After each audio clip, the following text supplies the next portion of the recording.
The plate hit the table with a soft clink, but the note beneath it screamed. Ethan Caldwell, CEO of the illustrious Caldwell Culinary Group, stared at the perfectly seared steak, oblivious to the plea hidden under the porcelain. He was a man who built empires, not one who noticed trembling hands serving his dinner. The restaurant, Aurora, was his crown jewel, a sleek, upscale haven in the heart of New York City where the elite dined on truffle-infused dreams. Ethan, at 38, was the youngest openly gay CEO to dominate the culinary world, a fact that painted him as both a trailblazer and a target. Tonight, he sat alone, his usual charisma dimmed by exhaustion. The weight of running a multi-million-dollar empire clung to him like the scent of rosemary from the kitchen. The waiter, Jamie, was a wiry 22-year-old with eyes that darted like a cornered animal. His uniform was crisp, but his hands betrayed him, shaking as he set the plate before Ethan. No one noticed. No one ever did. Jamie was invisible in this world of crystal chandeliers and $200 bottles of wine. But tonight, he was a man with a mission, one that could cost him everything. Ethan cut into the steak, the knife gliding through the tender meat. He was halfway through his first bite when his fingers brushed something odd beneath the plate. A folded piece of paper, tucked carefully out of sight. He frowned, glancing around the crowded dining room. The clink of glasses and hum of conversation filled the air, but Jamie was already gone, vanishing into the chaos of the kitchen. He unfolded the note, his heart stuttering as he read the scrawled words, "Please, you're my only hope. Save her. 23rd Street, App 4B. Tonight." No signature. No explanation. Just a desperate cry in black ink. Ethan's mind raced. Was this a prank? A disgruntled employee? Or something far worse? He scanned the room again, searching for Jamie, but the young man was nowhere to be seen. The note burned in his hand, a weight heavier than any business deal he'd ever closed. He could ignore it, sit aside, and finish his meal. But something in those words, in their raw urgency, hooked him. He slipped the note into his pocket and stood, his chair scraping against the polished floor. The restaurant buzzed on, unaware that its CEO was about to step into a storm. Ethan's life had been a series of calculated risks coming out in a cutthroat industry, building Aurora from nothing, but this was different. This was reckless. This was human. Outside, the Manhattan night swallowed him. The city pulsed with life, taxis honking, neon signs flickering, pedestrians weaving through the chaos. Ethan's polished shoes hit the pavement as he headed toward 23rd Street, the address etched into his mind. He didn't know what he'd find, but he knew he couldn't turn back. The apartment building on 23rd Street was a far cry from Aurora's opulence. Graffiti scarred the walls, and the buzzer was broken, its wires dangling like exposed nerves. Ethan hesitated, his breath visible in the chilly air. He was a CEO, not a hero. Yet the note's plea echoed in his chest, "Save her."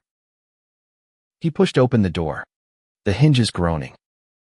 The stairwell smelled of stale cigarettes and regret. Apartment 4B was on the 4th floor, and each step felt like a descent into something he wasn't prepared for. At the door, he knocked, his knuckles tight. No answer.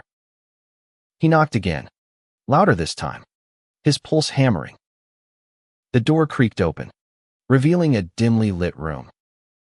A young woman, no older than 25, stood there, her face pale and bruised. Her eyes widened at the sight of him, a stranger in a tailored suit standing in her doorway. "Who are you?" she whispered, her voice trembling. "I'm Ethan," he said, his voice steady despite the chaos in his mind. Someone sent me to help you. Her name was Lila, and she was running out of time. She didn't trust easily her life hadn't allowed it, but something in Ethan's eyes, a quiet strength, made her step aside. The apartment was sparse, the air thick with fear. Lila's story spilled out in fragments, an abusive ex, a restraining order that meant nothing, a life on the edge of collapse. Jamie, her younger brother, worked at Aurora to keep them afloat. But he'd seen something tonight, something that made him risk everything to slip Ethan that note. He said you were different, Lila said, her voice barely above a whisper. That you'd understand.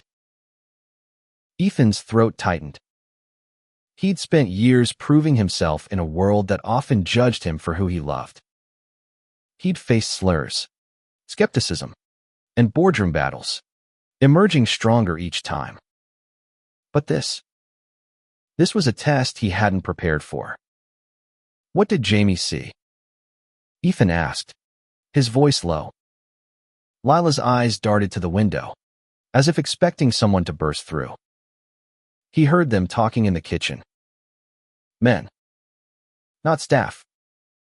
They mentioned my ex, Derek. They said he was coming for me. Tonight. Ethan's mind spun. His restaurant, his sanctuary, was being used as a meeting ground for something sinister. He didn't know Derek, but the name alone felt like a blade. He glanced at Lila, her hands trembling as she clutched a worn sweater around her shoulders. She was a stranger, yet her fear was achingly familiar, a reminder of the nights he'd spent hiding his own truth, afraid of the world's judgment. I'll help you, Ethan said, the words coming before he could second-guess them. But we need to move. Now. Lila nodded, grabbing a small bag. Ethan led her down the stairwell, his phone buzzing in his pocket. A text from his assistant. Claire, where are you? Board meeting in 20. He ignored it. The Empire could wait. This couldn't. They stepped into the night, the city's pulse now a threat. Ethan didn't know where Jamie was or why he'd chosen him, but he felt the weight of that choice. He hailed a cab, directing the driver to a safe house he knew, a friend's place in Brooklyn, far from 23rd Street. Lila sat beside him, silent, her eyes fixed on the passing lights. As the cab sped through the city, Ethan's thoughts drifted to Jamie. The waiter's desperate act wasn't random. Ethan had always prided himself on knowing his staff, but Jamie had slipped through the cracks. Why him? Why now? The answers were out there, hidden in the shadows of his own restaurant. The safe house was a modest brownstone, its warmth a stark contrast to the chaos they'd left behind. Ethan's friend, Marcus, a burly chef with a heart as big as his laugh, welcomed them without question. You're in deep, Caldwell, Marcus said, clapping Ethan on the shoulder. But I've got your back. Lila settled into the guest room, her exhaustion palpable. Ethan sat in Marcus's kitchen, the note still in his pocket. He unfolded it again, staring at Jamie's handwriting. Save her. He didn't know the full story, but he knew one thing. This was only the beginning. The next morning, Ethan returned to Aurora, his mind a battlefield of questions. The restaurant, usually a symphony of clattering dishes and laughter, felt like a stranger's domain. He scanned the dining room, searching for Jamie, but the young waiter was absent. Ethan's gut twisted. Had Jamie been caught? Or worse. He slipped into the kitchen, where the morning prep was in full swing. Chefs chopped vegetables with rhythmic precision, their focus unbroken. Ethan's presence drew curious glances. She rarely ventured here outside of inspections, but he kept his expression neutral. Anyone seen Jamie? He asked, his voice casual. The sous chef, Rosa, shook her head. Called in sick. Kid's been off lately. Nervous. You know.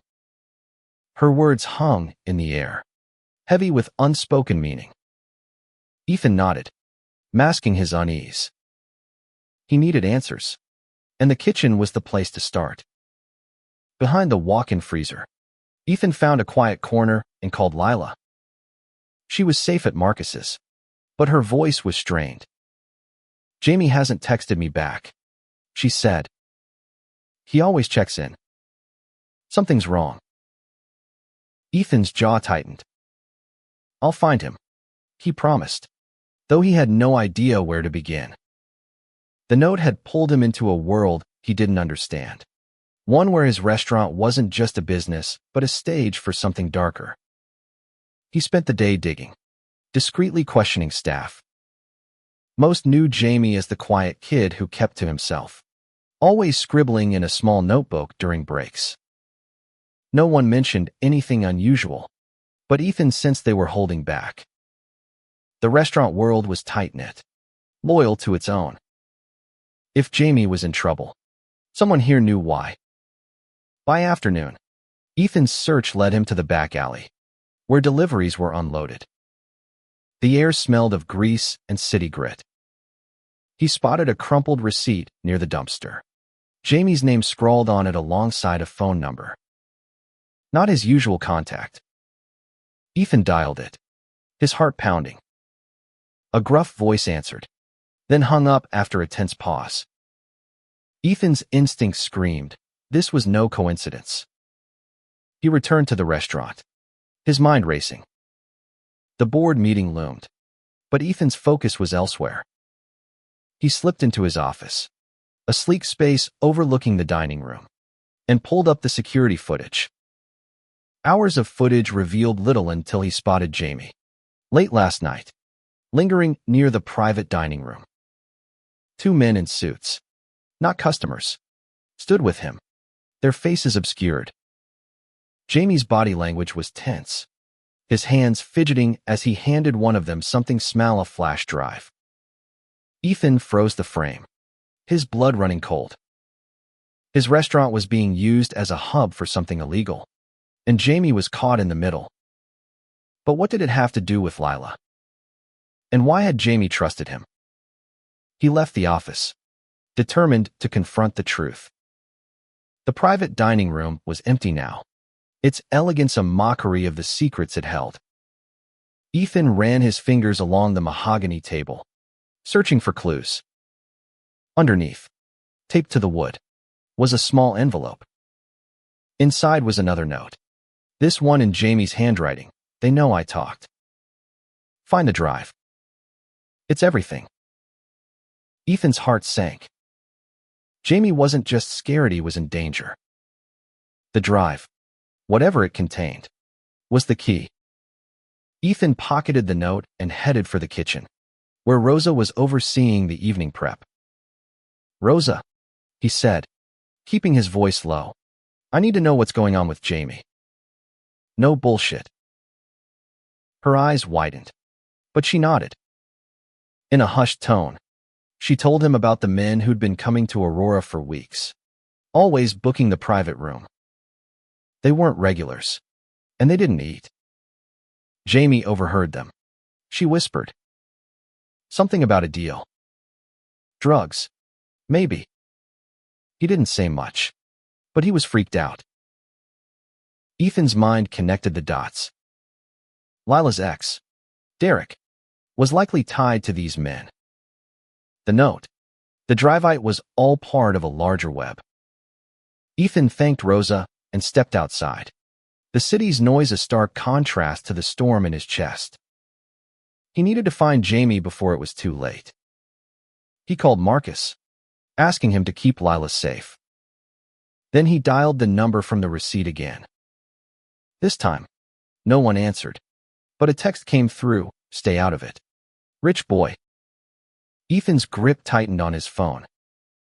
He wasn't just a CEO anymore, he was a man with a mission. That night, Ethan drove to Jamie's last known address, a rundown apartment in Queens. The building was quiet, too quiet. He knocked on Jamie's door, but no one answered. Inside, the place was trashed, furniture overturned, papers scattered.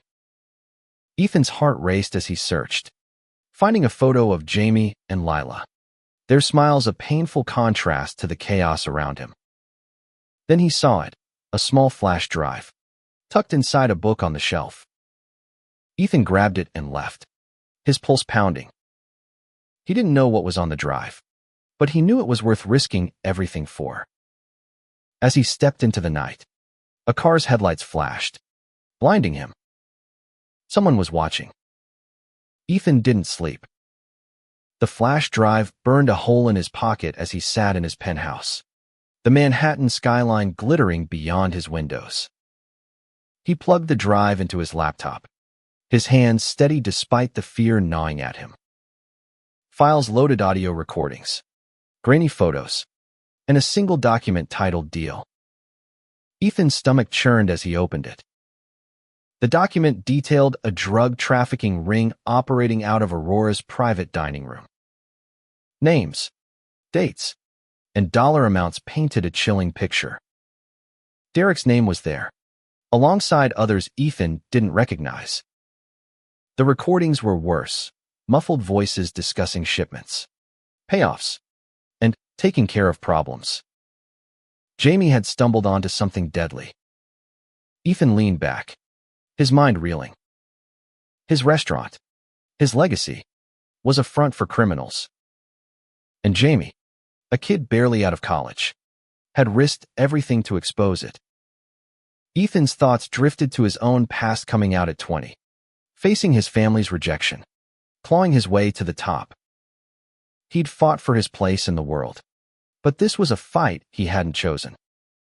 He called Lila, filling her in. Her voice cracked as she spoke. Jamie idolized you, she said. He read every article about you. Said you were proof someone could be themselves and still win. Ethan's chest tightened. He didn't feel like a winner now. He felt like a man out of his depth, holding a ticking bomb. He needed help, but trust was a luxury he couldn't afford.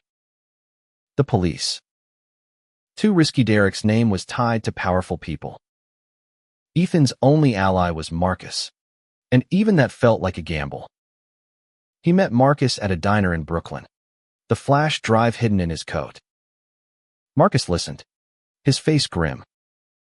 "You're in over your head, Ethan," he said. "But I'm in. For Lila. For Jamie." They devised a plan. Get the drive to a journalist Ethan knew, Sarah Gwynn, who'd broken stories on corruption before. But first, they needed to find Jamie. Ethan's phone buzzed. A new text from the unknown number. Drop the drive. Pier 17. Midnight. Or the kid's done. Ethan's blood ran cold. They had Jamie. He showed Marcus the text, and they agreed. No police. No risks. They'd go to the pier, but not alone. Marcus knew a guy, a former bouncer named Leo, who could handle himself. Ethan didn't like involving more people, but he had no choice. Pier 17 was a ghost town at midnight, the Hudson River lapping against the docks. Ethan and Marcus waited, Leo looming nearby. The air was thick with tension, the city's lights a distant comfort. A figure emerged from the shadows, a man in a hoodie, his face hidden. "You got it," he growled. Ethan held up the drive, his heart pounding. "Where's Jamie?" The man smirked, stepping closer. "You don't call the shots, Caldwell." Before Ethan could react, two more figures appeared, one holding a gun. Ethan's world tilted. He'd walked into a trap. Marcus moved first, tackling the armed man. Chaos erupted, shouts, fists, the crack of a gunshot. Ethan dove for cover, clutching the drive. Leo wrestled the second figure to the ground, but the man in the hoodie lunged at Ethan, his knife gleaming. Ethan dodged, adrenaline surging, and landed a punch that sent the man sprawling. "Run!" Marcus yelled, pinning the gunman. Ethan sprinted toward the pier's edge, the drive still in his hand. He didn't see Jamie, but he heard a faint cry from the shadows. He followed it, finding Jamie tied up behind a crate, his face bruised but alive. "Ethan," Jamie gasped, his voice weak. "I'm sorry." "Don't," Ethan said, cutting the ropes. "We're getting you out." They fled, Marcus and Leo covering their escape. The city swallowed them, its chaos a shield. Back at Marcus's, Jamie collapsed, his story spilling out. He'd overheard Derek's men planning to silence Lila for good. The drive was his proof, his leverage. He'd slipped Ethan the note because he believed the CEO could make a difference. Ethan looked at Jamie, seeing a kid who'd risked everything for his sister. He saw himself, years ago, fighting for a world that didn't always want him. "You did good," Ethan said, his voice soft. "Now we finish this."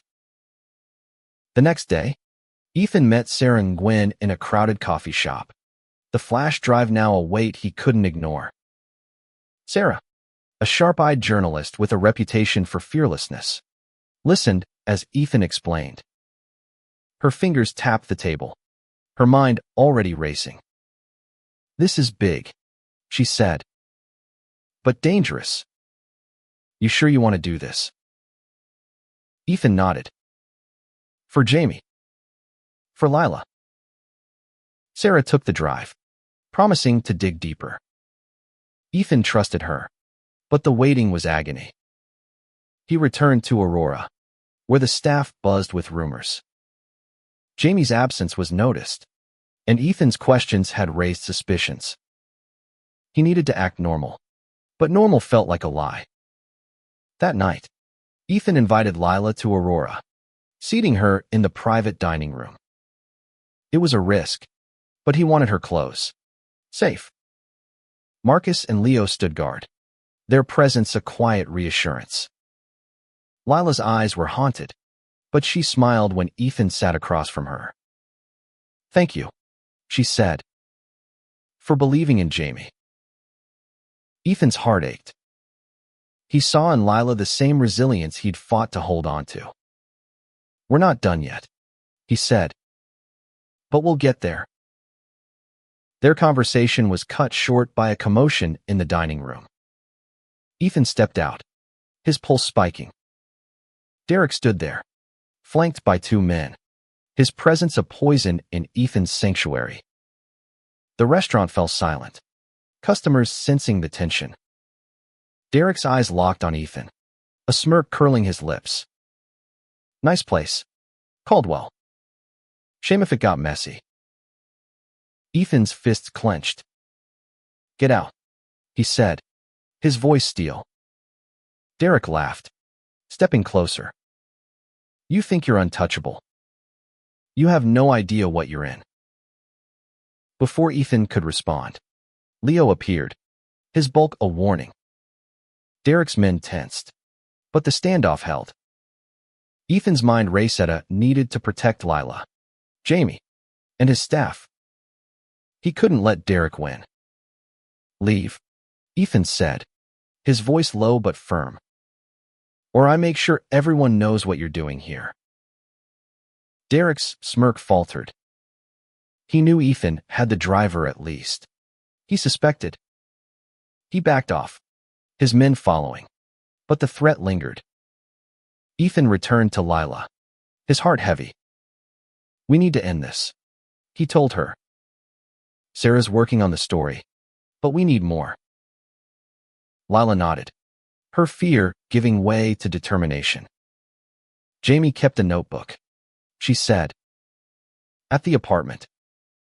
It's got names, dates, everything he didn't put on the drive." Ethan called Marcus, and they drove to Queens, retrieving the notebook from Jamie's trashed apartment. Its pages were a goldmine details of Derek's operation, names of corrupt officials, even a mention of a shipment arriving tomorrow night. Ethan's resolve hardened.